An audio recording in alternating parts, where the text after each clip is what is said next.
ঐতিহাসিক 23শে মার্চ 1971 সালে এই 23শে মার্চ ছিল পাকিস্তানের গণপরিষদ দিবস।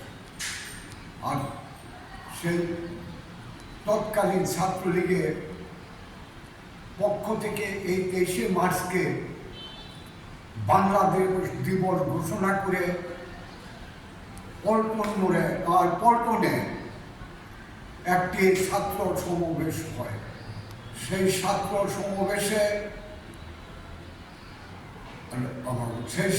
সমাবেশে তৎকালীন ছাত্রলীগের নেতারা, ছাত্রলীগের সভাপতি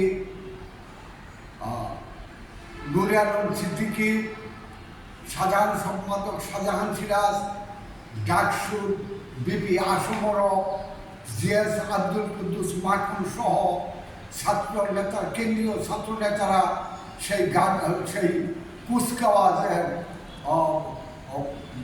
গার্ড অফ অনার নেন। আর সেদিন আনুষ্ঠানিকভাবে পাকিস্তানের পতাকা পুড়িয়ে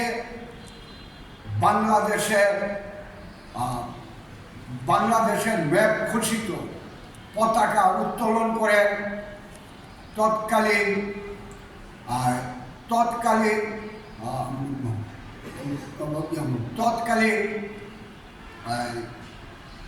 জয় বাংলা বাহিনীর উপপ্রধান জাসর সভাপতি জনাব হাসানুল হক ইনু এক হাতে পিস্তল আঙ্গায়ে ফায়ার করেন, আরেক হাতে জাতীয় পতাকা উত্তোলন করেন। আর গান ফায়ার করেন কামরুল আলম খান খসরু। সেই গার্ড অফ অনার সেই কুচকাওয়াজ উদ্বোধন করেন এবং সেলুট গ্রহণ করেন ছাত্র নেতারা। তারপর সেই মিছিল করে সুসংগঠিতভাবে মিছিল করে 32 নম্বরে যান।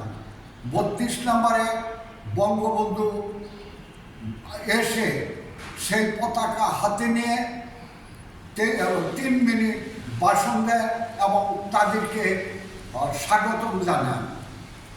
আর পতাকাটা হাতে নিয়ে উড়িয়ে ধরেন।